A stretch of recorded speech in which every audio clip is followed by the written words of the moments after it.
لناوندا نوروز یا جواکا سیویل یکیتیا نویسکارên Kurd li Sûrî şayê xwelbajarê Amûdê de mezrand bi hezirbûna hejmarek mezin ji nivîskarê Amûdê û bi hezirbûna endamê yekîtiyê ji bajarê Qamişlo.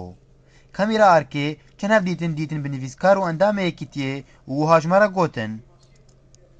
Dizanîn biryara kongrê la mezrandê yekîtiya nivîskarên Kurd yazdeyê wiha dihan de 2013 de yek ji biryarê bû ku em şaxê xwe li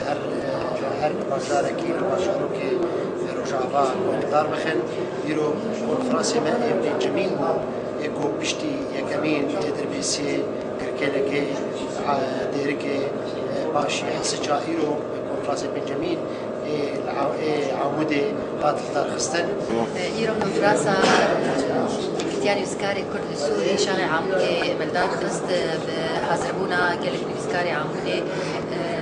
بينش كس بجارتن جوفو كوميتا عامودا بالبرسياري وي برسياري كوميتي وجينكري وي وراسكري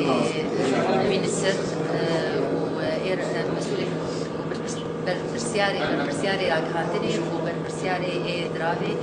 عامودي نویسکارا برکریش همو کسی که خورد بینه انه بمسئولی راجعی بیماری هانی راجعی کسی که نویسینه هندسیت چیروکی شانویت دلیمه برکریش هر کسی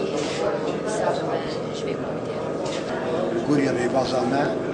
ان هم شاخ خود هم یاری بی آبادگی اب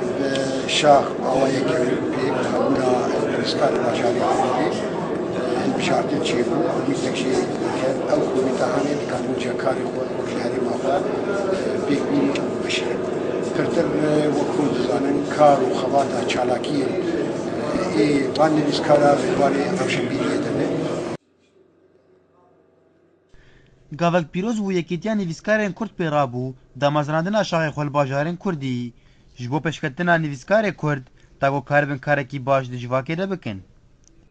Piştî bajarên Dirbêsiyê û Girkêlekê û Dêrikê û Hesekê yekîtiya nivîskarên Kurd şayê xwelbajarê Amûdê da mezrand ji bo bername Arkraman Hiso Amûdê